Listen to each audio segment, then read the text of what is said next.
नमस्कार, मैं डॉक्टर रजनीश कुमार आप सभी का एक बार फिर से हार्दिक स्वागत करता हूं। आज के वीडियो लेक्चर में हम एक बहुत ही महत्वपूर्ण विषय पर आप सभी से चर्चा करने जा रहे हैं। यूपी जीडीसी मुख्य परीक्षा 2026 की तैयारी यदि आप कर रहे होंगे तो अंतिम 30 दिनों में इस परीक्षा की तैयारी आप कैसे करें, उसकी रणनीति को लेकर हम बातचीत करेंगे। महत्वपूर्ण टॉपिक्स को लेकर बात करेंगे कि कौन-कौन से टॉपिक्स आपके लिए पुराने हैं, कौन-कौन से टॉपिक्स नए हैं। बड़े पाठ्यक्रम के बावजूद भी आप इन 30 दिनों में किस तरीके से तैयारी कर सकते हैं।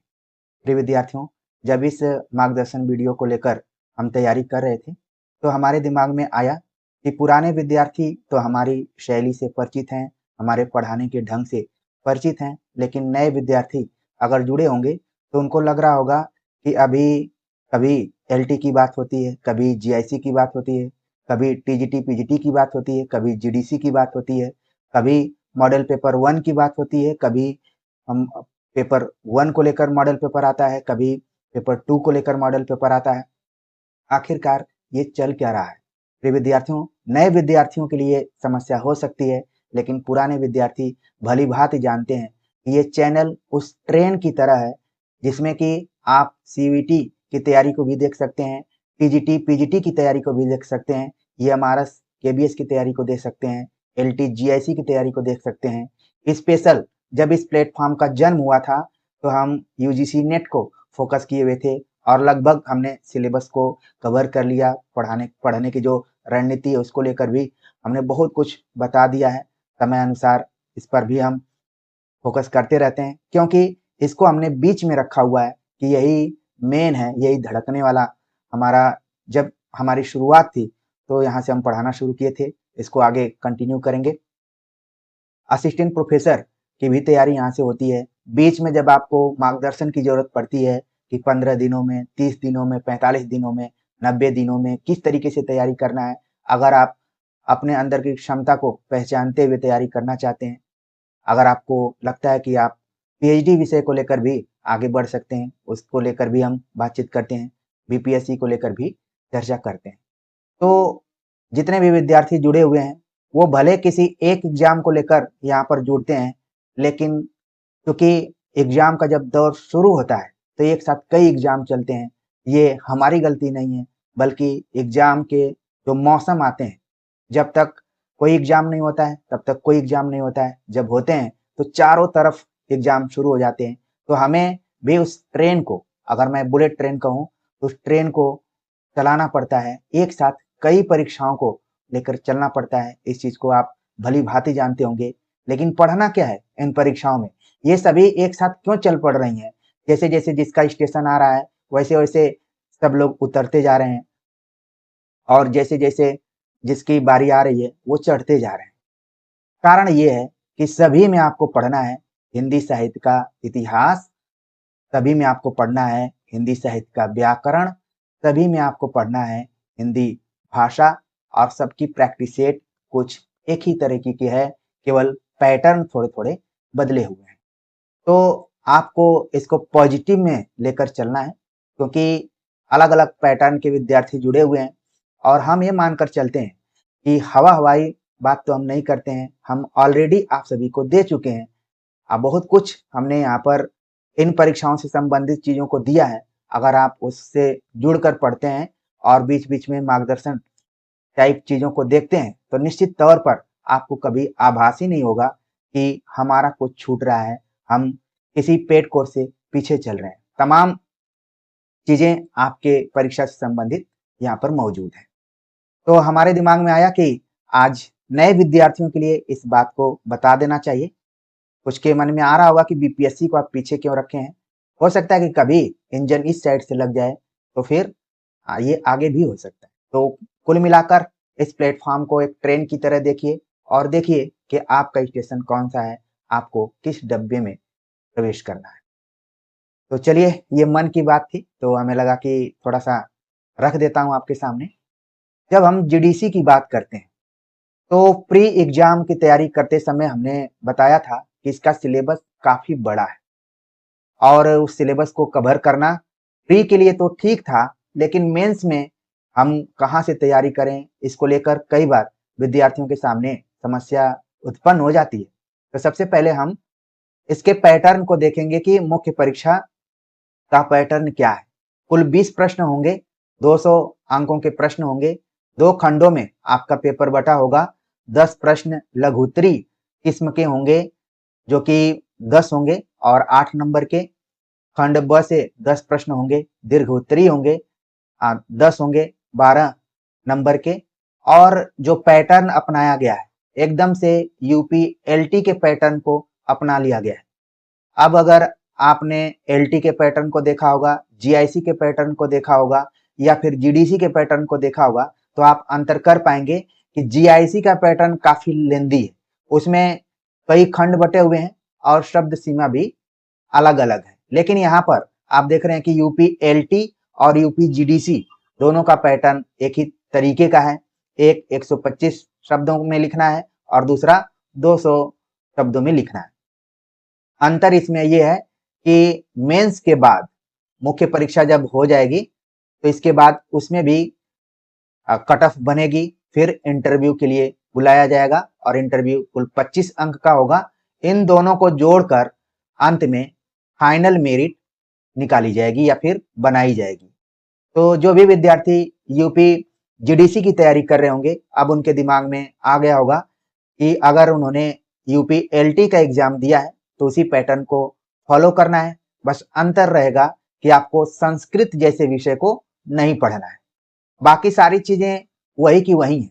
अगर आप यूपी जीडीसी के सिलेबस को देखेंगे तो कुछ समय तक आप शांत भी हो सकते हैं कि आखिरकार किसने इस सिलेबस को बनाया, और बनाया भी तो प्रश्नों की संख्या केवल 20 रखा है। अब इन 20 प्रश्नों के लिए कहां कहां से सवाल पूछे जा सकते हैं, एक नजर हम डालेंगे कि प्रश्न कहां से आएंगे। आपका सिलेबस कई खंडों में बटा हुआ है। खंड 1 के अंतर्गत सवाल पूछे जाएंगे हिंदी साहित्य का इतिहास से, यानी कि आदिकाल से लेकर रीतिकाल। इसी के अंदर हिंदी का पद्य साहित्य रखा गया, भारतेंदु से समकालीन कविता तक। हिंदी का गद्य साहित्य रखा गया है, पूरे जितने भी प्रमुख गद्य अन्य गद्य हैं सभी को पढ़ना है।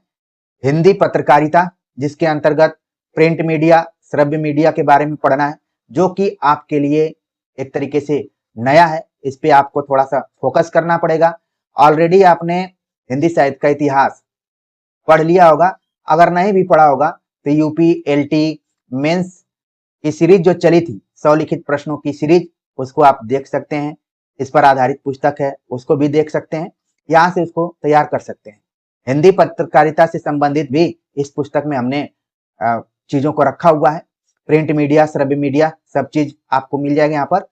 सबसे जो न्यू है, जिसको कि हम एकदम से नया कहेंगे, इसको भी इस पुस्तक में हमने शामिल नहीं किया, क्योंकि हम प्रवक्ता परीक्षाओं को कवर कर रहे थे, तो इसके लिए हमने अलग से वीडियो बनाई हुई है। और कम्युनिटी सेक्शन में आप जाएंगे तो वहां पर इसका लिंक भी मिल जाएगा, और आपको ज्यादा परेशानी न हो तो इस वीडियो का लिंक हम कमेंट बॉक्स में डाल देंगे।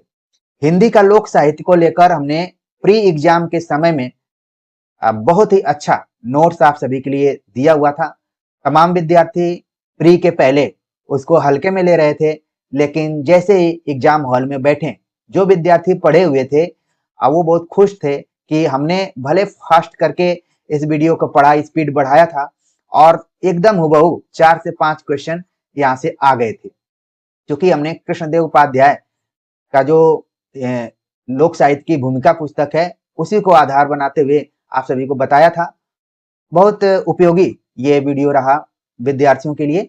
लेकिन अगर आप मेंस की तैयारी कर रहे हैं तो भी आप इसका उपयोग कर सकते हैं प्रिय विद्यार्थियों। इसीलिए शुरुआत में हम नोट्स नुमा और सब्जेक्टिव तौर से आप सभी को पढ़ाते हैं, ताकि आप ऑब्जेक्टिव भी कंप्लीट कर लें और सब्जेक्टिव भी कंप्लीट कर लें।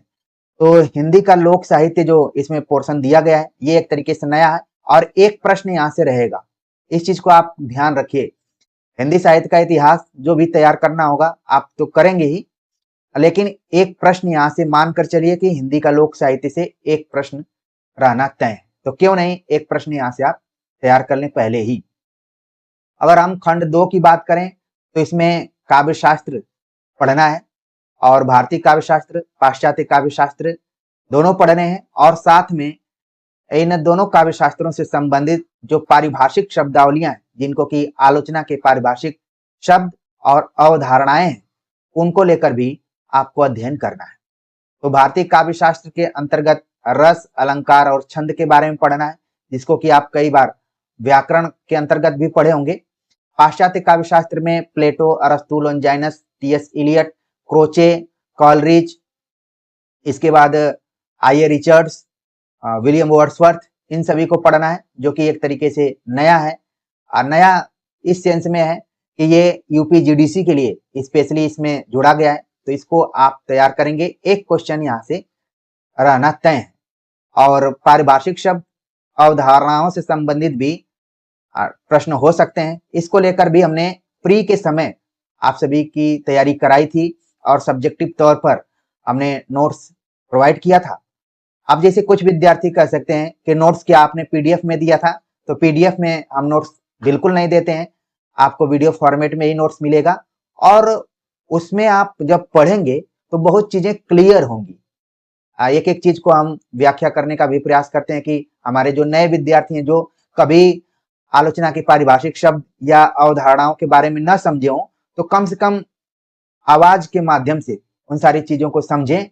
और आपने महसूस किया होगा, खासतौर से यूपी एलटी के विद्यार्थी बताएंगे कि जो हम कई बार चर्चा पर चर्चा करते हैं, चीजों को बतलाते हैं, वो एग्जाम हॉल में काफी काम में आ जाती हैं। आपको कथन याद आ जाएंगे, विशेष संदर्भ याद आ जाएगा और आप उसको थोड़ा बनाकर मॉडिफाई करके लिख भी लेते हैं। तो वीडियोज को जाकर देखिए, चूंकि आप तैयारी कर रहे हैं तो 4 घंटा 5 घंटा जरूर आप पढ़ रहे होंगे, ठीक है, तो यहाँ से आप लाभ उठा सकते हैं। बाकी जो नई चीजें होंगी, समय के अनुसार मॉडल पेपर के माध्यम से या नोट्स के माध्यम से हम आप सभी से जुड़ेंगे। इस चैनल की खास विशेषता यही है कि साथ नहीं हम छोड़ते हैं और प्रतिदिन कोशिश करते हैं कि आपके लिए कुछ नई चीजों का समावेशन करें, कोई नई चीज बताएं, जिससे कि आप अपने मंजिल की तरफ एक कदम और बढ़ जाएं। तो काव्य शास्त्र के अंतर्गत आपको भारतीय काव्य शास्त्र, पाश्चात्य काव्य शास्त्र और उनसे जुड़ी पारिभाषिक शब्दावलियों और जो भी अवधारणाएं, उनको तैयार करना है। खंड 3 काफी लंबा चौड़ा रहा। हिंदी भाषा और उसका विकास आपको पढ़ना है और कोई ऐसा पोर्शन नहीं है, इसमें व्याकरण को भी शामिल कर लिया गया है। सबसे पहले तो इसमें पढ़ना है हिंदी विस्तारीकरण के वैयक्तिक एवं संस्थागत प्रयास, यानी कि हिंदी के विस्तार के लिए व्यक्तियों ने क्या महत्वपूर्ण प्रयास किया और संस्थाओं ने क्या प्रयास किया, ठीक है। तो इस पर हम एक नोट्स नुमा वीडियो लेकर जरूर आएंगे। हिंदी का भाषिक स्वरूप आपको यूपीएलटी वाली बुक में मिल जाएगा। हिंदी ध्वनियां, हिंदी व्याकरण को लेकर हमने पूरा कवर किया हुआ है, उसी पुस्तक में मिल जाएगा। शब्द रचना, वाक्य रचना, मुहावरे, लोकोक्तियां पढ़ने के लिए आप वासुदेव नंदन प्रसाद की पुस्तक या हरदेव बहारी की पुस्तक का सहारा ले सकते हैं। विराम चिन्ह, पत्र लेखन, कार्यालय हिंदी की पारिभाषिक शब्दावली, पारिभाषिक शब्द, अपठित गद्यांश और प्रश्नोत्तर, अर्थबोध, हिंदी अनुवाद, देवनागरी लिपि। इसलिए हम कह रहे थे कि न जाने सिलेबस कौन बनाया हुआ है कि कोई ऐसी चीज नहीं है जिसको छोड़ा गया हो, सारी चीजों को रख दिया गया है। और प्रश्नों की संख्या कितनी है? 20 है।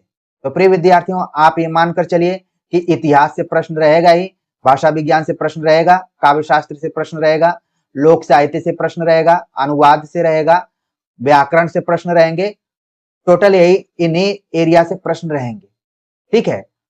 हाँ, थोड़ा बहुत चेक करने के लिए पत्र लेखन से हो सकता है कि आप सवाल आ जाए, तो मोटे तौर पर आप देख लीजिएगा, अगर अपठित गद्यांश और प्रश्नोत्तर है तो 50% तो आपका प्रश्न पत्र से ही तैयार हो जाएगा, ठीक है। तो वहां से आप कर लेंगे थोड़ा बहुत अभ्यास अगर आप किए होंगे। जैसे मैं यूपी जीआईसी मॉडल पेपर, प्रथम पेपर को लेकर आप सभी से चर्चा कर रहा हूं, तो वहां से आप लाभ उठा सकते हैं। इसीलिए मैंने कहा कि हर वीडियो एक दूसरे से जुड़ी हुई, जैसे हर रचनाकार की रचना एक दूसरे से जुड़ी रहती है, यहाँ पर भी हर वीडियो एक दूसरे से जुड़ी हुई है।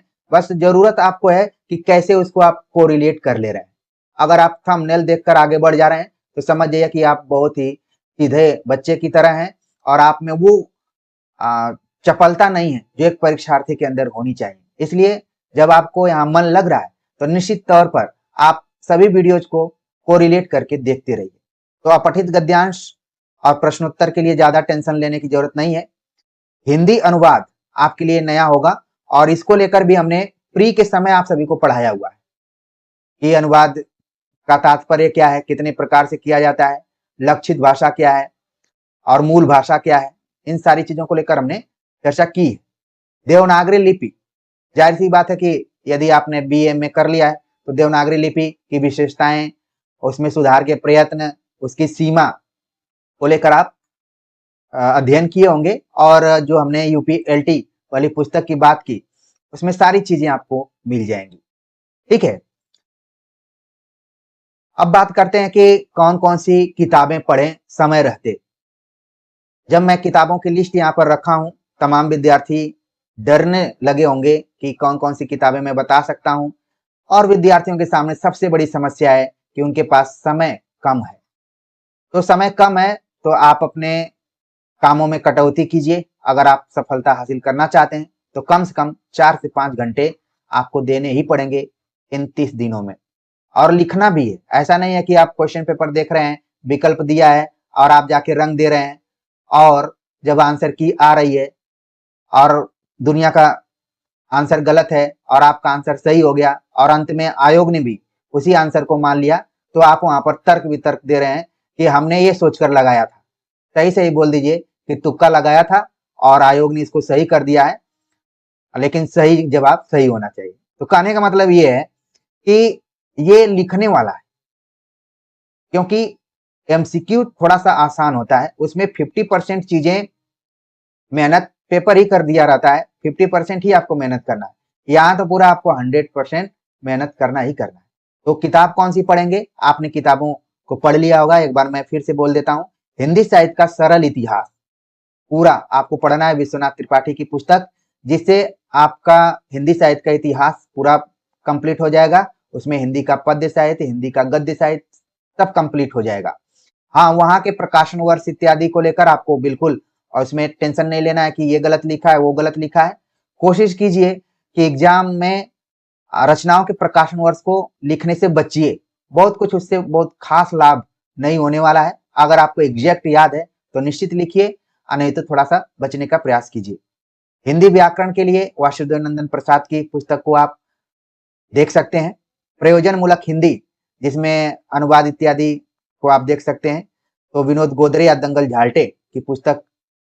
मुख्य परीक्षा हिंदी जो हमने लिखी हुई है यूपीएलटी और जीआईसी इत्यादि कई परीक्षाओं के लिए थी, लेकिन आप लाभ उठा सकते हैं, क्योंकि एक लेखक की मजबूरी होती है कि कुछ परीक्षाओं को ध्यान में रखते हुए वो शीर्षक देता है, लेकिन जब आप हिंदी साहित्य जैसे विषय से जुड़े हुए हैं तो कम से कम हिंदी साहित्य का इतिहास, हिंदी भाषा और व्याकरण के पोर्शन तो आपको कॉमन ही मिलेंगे, चाहे कोई भी पुस्तक पढ़िए।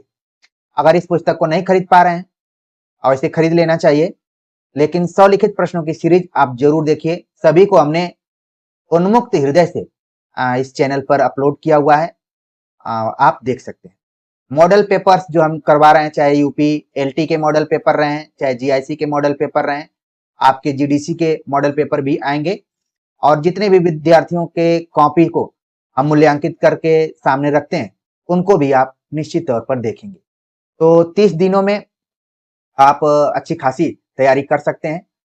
अंतिम सूत्र क्या है कि लिखने का अभ्यास कीजिए। लिखने से आपको कतराना नहीं है, लिखिए ऐसे कि आपकी शैली सरल हो और समझने लायक हो। एकदम किताबी भाषा भी लिखने की जरूरत नहीं है, लेकिन जो मूल मंत्र है वो लिखना है। मुख्य परीक्षा में लिखना ही सब कुछ है। तो अपनी राइटिंग पर ध्यान दीजिए, मात्रात्मक त्रुटियों पर ध्यान दीजिए और प्रस्तुति पर फोकस कीजिए कि बेहतर से बेहतर जितना आपने अभ्यास किया है लिखते समय सारे कंटेंट प्रश्न के अनुसार आपके उत्तर में आ जाए। तो हमारे मन में आया कि क्यों नहीं अपने विद्यार्थियों को यूपी जीडीसी असिस्टेंट प्रोफेसर मुख्य परीक्षा के बारे में अंतिम समय में कुछ मोटिवेशनल मार्गदर्शन दिया जाए, जिससे कि वो एक बार फिर से अगर लेटे हुए हों तो बैठ जाएं और अपने टेबल की तरफ देखें, कॉपी कलम उठाएं और फिर एक बार लिखने बैठ जाएं और लिखते लिखते उनको इतना अच्छा लगे कि इस बार एग्जाम में हम बहुत ही बेहतर परफॉर्मेंस करेंगे। तो लगातार यूपी जीआईसी, जीडीसी और आगामी जो भी टीजीटी, पीजीटी, अशासकीय महाविद्यालयों के लिए असिस्टेंट प्रोफेसर की वैकेंसीज का आप सभी इंतजार कर रहे हैं, उनकी चीजों को लेकर भी हम आते रहेंगे। आप सभी चैनल से बने रहिए। तो मिलते हैं एक नए टॉपिक के साथ, तब तक के लिए नमस्कार।